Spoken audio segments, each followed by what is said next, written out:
মুখে এত বাজে গন্ধ যে পাশে কেউ দাঁড়িয়ে কথা বলতে পারে না। মুখে এত বাজে গন্ধ যে সমাজের মাঝখানে বসে কথা বলতে পারে না। মুখের গন্ধের জন্য কেউ তার সাথে সম্পর্ক রাখে না। বন্ধুরা, দাঁতে পোকা লেগে গেছে, দাঁতে এরকম কালো দাগ হয়ে গেছে, দাঁতে প্রচুর যন্ত্রণা, যেই যন্ত্রণা রাতে ঘুম আসছে না, দাঁত ফাঁকা হয়ে যাচ্ছে, দাঁত থেকে সমস্ত দাগ তুলে ফেলার মতন আজকে এমন একটা রেমেডি তোমাদের সাথে নিয়ে এসেছি।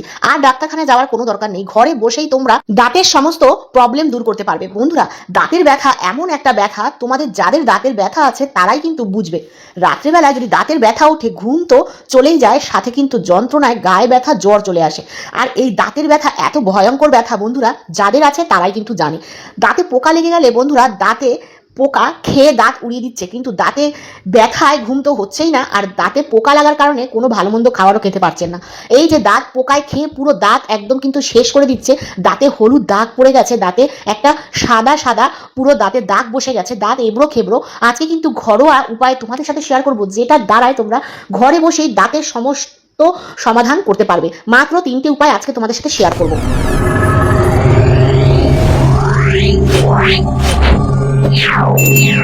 হেই গাইজ, আসসালামু আলাইকুম। কেমন আছেন সবাই? আশা করি আল্লাহর রহমতে সবাই ভালো আছেন। আমিও অনেক বেশি ভালো আছি।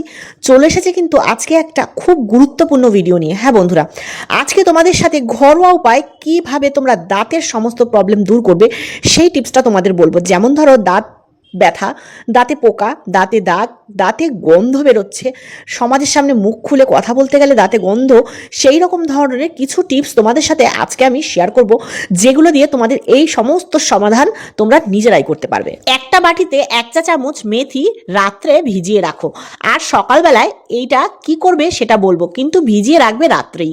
এবার তোমাদেরকে বলি এই রেমেডিটা তৈরি করার জন্য আমার কি কি লাগবে। লাগবে একটা আলু, একটুখানি আদা, একটু কাঁচা হলুদ, আর লাগবে একটু তুলসী পাতা। এই 4টি উপকরণই কিন্তু আমাদের দাঁতের সমস্ত প্রবলেম দূর করতে সাহায্য করবে। এবার তোমাদেরকে বলি কিভাবে এই রেমেডিটা তৈরি করতে হবে। প্রথমে দেখো, আমি একটা কাঁচা হলুদ নিয়েছি বন্ধুরা। হলুদ কিন্তু কাঁচা হলুদই নিতে হবে, গুঁড়ো হলুদ এখানে ব্যবহার করবে না, কাঁচা হলুদই নিতে হবে। কাঁচা হলুদ ছাড়া কিন্তু এই রেমেডিটা বানানো অসম্ভব হয়ে যাবে, গুঁড়ো হলুদ দিয়ে কিন্তু কখনোই বানাবে না। এবার একটা ঘষণি নিয়ে কাঁচা হলুদটাকে ঠিক এইভাবে ঘষে নেবে। যতটুকু তোমরা মনে করবে যে 2-3 দিনের জন্য বানাবে, ঠিক ততটুকুই তোমরা করে রাখবে। এটা কিন্তু বেশি দিন স্টোর করা যাবে না, 2 থেকে 3 দিন, এর বেশি না, আবার বানিয়ে নিতে হবে। তো আদাটা আর হলুদটাকে ঠিক সমান পরিমাণে এভাবে ঘষে নিতে হবে। আদা যতটা নেবে ঠিক ততটাই কিন্তু হলুদ এখানে নিতে হবে বন্ধুরা। আর এটাকে কিন্তু খুব মিহিভাবে ঘষে নিতে হবে বন্ধুরা, এটা কিন্তু পেস্ট করা যাবে না, এরকম ঘষেই নিতে হবে। আমি যেভাবে তোমাদেরকে বলছি ঠিক সেইভাবে তোমরা যদি এই কাজটা করতে পারো, তাহলে আমি গ্যারান্টি দিয়ে বলবো তোমাদের এই কাজটা করতে কিন্তু কোনো রকম সমস্যা হবে না। আর এই কাজটা করার পরে রেজাল্টটাও কিন্তু তোমরা 100% পাবে। তো দেখো, এখানে আমি কি করলাম, একটা আদা এবং একটা হলুদ আমি ঘষে নিয়েছি। এবার নিয়ে নেবো বন্ধুরা 1/2 চা চামচ বিট লবণ। হ্যাঁ, 1/2 চা চামচ মতন বিট লবণ নেব। আর নিয়ে নেবো একদম ঘরে বানানো ঘি। ঘি কিন্তু বন্ধুরা তোমরা জানো, ঘি খেলে শরীরের হাড় মজবুত হয়, শরীরের যে কোনো ব্যথা থাকলে শরীরে কিন্তু দূর করে। আর এখানে আদা কিন্তু দাঁতের ব্যথার জন্য 1 নম্বর। যে কোনো ব্যথায় এখানে কিন্তু এই 4টে রেমেডি খুব ইউজফুল। যদি শরীরে কখনো ব্যথা থাকে বন্ধুরা, আদা বা কাঁচা হলুদ চিবিয়ে খেয়ে নিলে অনেক সময় ব্যথাটা কমে যায়। তো এই 4টে রেমেডিকে দিয়ে সুন্দর করে একটা তোমরা পেস্ট তৈরি করবে। এবার রেগুলার যে পেস্টটা তোমরা ব্যবহার করো সেই পেস্টটাকেও এখানে নেবে। 3টে স্টেপ আছে বন্ধুরা, স্টেপ বাই স্টেপ 3টে তোমরা যদি ফলো করো, আমি গ্যারান্টি দিয়ে বলবো এই রেমেডি তোমাদের দাঁতের সমস্ত সমাধান করে দেবে। দেখো, এবার এই রেমেডিটা তৈরি করার পরে বন্ধুরা, আমি একটা সাইডে রেখে এই যে রাত্রেবেলায় ভিজিয়ে রাখা এই মেথিটাকে আমি কিন্তু এবার নিয়ে নেব। মেথিটাকে ভিজিয়ে নিয়েছি বলে মেথিটা কিন্তু দানাগুলো বড় বড় করে হয়ে গেছে। এবার এর মধ্যে সামান্য পরিমাণে জল নেব, জল নিয়ে আর তুলসী পাতা দিয়ে বন্ধুরা এটাকে কিন্তু এবার ফোটাবো। এবার এর মধ্যে আমি কি নেব দেখো বন্ধুরা, তোমাদেরকে ভিডিওর শুরুতেই আলু দেখিয়েছিলাম। হ্যাঁ, আলু কিন্তু বন্ধুরা মোটা ছিলকা যে আলুগুলো, সেই আলুগুলোই নিতে হবে। মানে মোটা ছিলকা যেটা থাকবে, আলুটা এমনভাবে ছাড়াবে যাতে ওর মধ্যে সামান্য আলু থাকে, আর ছিলকাটাই কিন্তু মেন। আলু আর ছিলকা সমেত তোমরা এটাকে কিন্তু নেবে, আর ভালো করে ধুয়ে নিয়ে এখানে তুলসী পাতা, মেথি, আর নিয়ে নেবে বন্ধুরা এই যে আলুর ছিলকা। এই 3টে উপকরণকে কিন্তু বন্ধুরা এবার তোমরা কি করবে সেটা বলবো। তোমরা ভাবতেও পারবে না বন্ধুরা, এই 3টে উপকরণকে আমি কতটা উপকার পেয়েছি ব্যবহার করে। আমার দাঁতে কিন্তু প্রচণ্ড ব্যথা ছিল, আর এটা কিন্তু অনেক দিন ধরে ছিল, আর দাঁত থেকে কিন্তু খুব রক্ত বেরোতো। দাঁতের সমস্ত সমাধান করার জন্য আমি একটা মানে ঘরোয়া উপায় বানিয়ে নিজের দাঁতকে ঠিক করেছি, তাই তোমাদেরকেও শেয়ার করছি, তোমরা এটা করতে পারো। এবার বলবে পোকা দাঁত কিভাবে উঠাবে। হ্যাঁ বন্ধুরা, এটা দিয়ে যদি তোমরা রেগুলার মাজতে থাকো অবশ্যই পোকাটা উঠবে, কিন্তু অনেক দাঁত আছে যে খুব পোকা লেগে গেছে, সেটা কিন্তু এটার দ্বারাই হবে না। তোমাদের তখন ডাক্তারের কাছে গিয়ে দাঁত তুলে নিয়ে তারপর তোমরা এই রেমেডিটা ঘরে ব্যবহার করতে পারো, যাতে দ্বিতীয়বার আর দাঁতে পোকা না লাগে। পোকা লাগছে এই সময় কিন্তু এই কাজটা করতে হবে, তাহলেই কিন্তু তোমরা ফলটা পাবে। এবার বন্ধুরা তোমাদেরকে বলি, এই রেমেডিটাকে আমি কিন্তু এক জায়গায় করে 15 থেকে 20 মিনিট ভিজিয়ে রেখেছিলাম। এবার এটাকে আমি ফোটাবো বন্ধুরা। এটাকে এমনভাবে ফোটাবে যাতে এর কালারটা চেঞ্জ হয়ে যায়। যতক্ষণ পর্যন্ত এর কালার চেঞ্জ না হবে ততক্ষণ পর্যন্ত ফুটাতে থাকবে। এখানে দেখো কালারটা কিন্তু বেশ চেঞ্জ হয়ে গেছে, হলদে হলদে কালার চলে এসছে। তুলসী পাতা, মেথি, আলু, এই 3টে উপকরণকে এত সুন্দর করে তোমরা বন্ধুরা বয়েল করবে যাতে আলুটা মোটামুটি সিদ্ধ হয়ে যায়। এবার তোমাদেরকে বলি এটাকে দিয়ে কি করে তোমরা ইউজ করবে। এটার মধ্যে কিন্তু আরেকটা গুরুত্বপূর্ণ জিনিস মেশাতে হবে বন্ধুরা।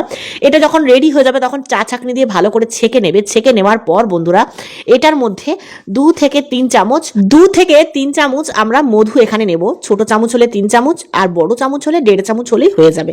তো এখানে আমি 2 চামচ মতন ইউজ করলাম মধু। তোমরাও কিন্তু এখানে একটু মধু ইউজ করতে পারো। যারা মানে দাঁতের বেশি সমস্যা তারা একটু বেশি দেবে, আর যাদের নর্মালি সমস্যা আছে 1 চামচ দিলেই হয়ে যাবে। এবার এটা কিন্তু একটা মাউথ ফ্রেশনার তৈরি হয়েছে। হ্যাঁ বন্ধুরা, হোমমেড মাউথ ফ্রেশনার। তোমরা কিন্তু এটাকে একটা বোতলে স্টোর করে রেখে দিতে পারো, যখন যখন মুখে ইউজ করার থাকবে তোমরা কিন্তু ইউজ করতে পারো। বাইরে থেকে কোনো মানে মাউথ ফ্রেশনার কেনার প্রয়োজন পড়বে না। এবার দেখো 3খানা জিনিস নিয়ে আমি দাঁড়িয়ে পড়েছি। এবার স্টেপ বাই স্টেপ কিন্তু আমি এটাকে ফলো করব। পুরনো ব্রাশ নিয়ে নেবে বন্ধুরা। ব্রাশের মধ্যে করে সামান্য একটুখানি এখানে তোমরা নেবে, এইটুকুতেই কিন্তু পুরো তোমাদের কাজ হয়ে যাবে। এটা কিন্তু আমার 3 থেকে 4 দিন যাবে। আমি এইটুকুই বানিয়েছি যাতে 2 থেকে 3 দিন ব্যবহার করতে পারি। আমি এটা 2বার করে ইউজ করি, রাতে শোয়ার সময় একবার, সকালে ঘুম থেকে উঠে, কিংবা দুপুরবেলা, এরকম 2বার আমি ব্যবহার করি। তো দেখো আমি একটা ব্রাশের মধ্যে নিয়ে নিলাম, নিয়ে কিন্তু এটাকে নিচে উপরে ভালো করে, উপরে দেখো আমি কিভাবে ব্রাশ করছি। ব্রাশটাকে একবার সোজা করছি বা ব্রাশটাকে একবার উল্টো করছি, ব্রাশটাকে একবার ঘুরিয়ে ঘুরিয়ে আমি কিন্তু পুরো উপর নিচ ভালো করে ব্রাশ করে নিচ্ছি। আর বন্ধুরা এটা সবথেকে বেশি ভালো ফল পাবে তোমরা রাত্রি যদি করো। আমি এটা বেশিরভাগ সময় রাত্রেই করে থাকি। যখন রেমেডিটাকে বানাই পরপর 3 দিন 4 দিন আমি কিন্তু এটা দিয়ে মানে ব্রাশ করে নেই, আর তারপরে 4-5 দিন 7 দিন পর আবার এরকম করে মাসে কিন্তু আমি 4 থেকে 5 বার এই রেমেডিটাকে ইউজ করি। দেখো বন্ধুরা আমার মানে ব্লাড বেরোতো, আগে ব্রাশ করতেই আমি পারতাম না, ব্রাশ করলেই আমার ব্লাড বেরিয়ে যেত। তো দেখো এখানে আমি ভালো করে ব্রাশ করে নিয়েছি, ঠিক আছে। ব্রাশ করার পরে 5 থেকে 7 মিনিট বন্ধুরা এই মুখের রেমেডিটা নিয়ে রেখে দেবে। এটা কিন্তু থুতু ফেলবে না। এই রেমেডিটা মুখের মধ্যে নিয়ে 5 থেকে 7 মিনিট এরকম রেখে দেবে। রেখে দেওয়ার পরে বন্ধুরা তারপরে জল দিয়ে তোমরা ধুয়ে নেবে। কিন্তু দেখো আমি ধুয়ে নিয়েছি, ধুয়ে নিয়ে এসে তোমাদেরকে দেখাচ্ছি। আমি কিন্তু এবার ভালো করে ধুয়ে নিয়েছি। দেখো দাঁতে কিন্তু হলুদ ভাব নেই। হলুদ দিয়ে দাঁত মেজেছি কিন্তু দাঁতে হলুদ ভাব নেই। আমি এবার নিয়ে নিলাম আমার সেই ফেভারিট কলগেট। আমি ওই কলগেট দিয়ে কিন্তু এবার ব্রাশ করব। আমি ওটা ধুয়ে নিয়ে এসেছি মুখটা, মানে যে পেস্টটা দিয়ে ব্রাশ করেছিলাম ওটা কিন্তু ধুয়ে নিয়েছি ভালো করে। এবার আমি কলগেট দিয়ে ভালো করে পরিষ্কার করে নেব। তারপর বন্ধুরা কলগেট দিয়ে পরিষ্কার করার পরে যে স্টেপটা এই স্টেপটাই কিন্তু মেন। তোমরা কিন্তু এই স্টেপটা ফলো করবেই করবে। বন্ধুরা ভিডিওর এই পর্যায়ে যারা এখনো পর্যন্ত আমার সাথে রয়েছে তাদেরকে অসংখ্য ধন্যবাদ। একটা লাইক করে দিও, লাইক করতে ভুলো না, আর সাথে একটা কমেন্ট করে দিও যাতে আমি জানতে পারি তোমরা কারা কারা আমার এই ভিডিওটাকে দেখছো। আর যারা নতুন বন্ধু চ্যানেলটাকে সাবস্ক্রাইব করে আমার পাশে থেকে যেতে পারো। বেল আইকনটা দাবিয়ে দিও যাতে নতুন কোনো টিপসের ভিডিও পোস্ট করলেই তোমাদের কাছে সবার প্রথম পৌঁছায়। পুরনো বন্ধুরা তো করেই রেখেছে, নতুন বন্ধুদের জন্য শুধু এই কথাটা বলা। আর এরপরে বন্ধুরা ব্রাশ করার পর এই যে লিকুইডটা দিয়ে বন্ধুরা কুলি করবে, মানে মাউথ ফ্রেশনারটা যে বানিয়েছিলাম সেটা দিয়ে কুলি করে পুরো 1 মিনিট ধরে আমি কিন্তু কুলি করেছি বন্ধুরা। আর এটা কুলি করার সময় গিলতেও পারবে না আর ফেলতেও পারবে না। পুরো 1 মিনিট ধরে এটাকে ভালো করে একদম সুন্দর করে কুলি করতে হবে বন্ধুরা। কুলিটাই কিন্তু মেন। দেখো কুলি করার পর দাঁতটায় কতটা সাইন করছে আর কতটা আগের থেকে পরে এখন কতটা ভালো লাগছে দেখো। আর দাঁতের সমস্ত ব্যথা কিন্তু এটা দূর করে দিতে পারে। তোমাদের যদি একটু বেশি ব্যথা থাকে তাহলে কিন্তু বন্ধুরা এই রেমেডিটাকে 2 থেকে 3 বার তোমরা দিনে ব্যবহার করতে পারো। রাতে কিন্তু অবশ্যই এটাকে ব্যবহার করবে। আর বলি তোমাদেরকে মাউথ ফ্রেশনার দিয়ে কুলি করার পরে কিন্তু কোনো রকম পানি বা কোনো রকম ব্রাশ আর করবে না। শুধু এই রকমভাবে কুলি করে শুয়ে পড়বে বন্ধুরা। এর মধ্যে কিন্তু আর জল লাগাবে না। অন্তত 1-2 ঘন্টা পর তোমরা জল খেয়েও কিন্তু মানে মুখ ধোয়ার সাথে সাথেই কিন্তু তোমরা এখানে জল লাগিও না।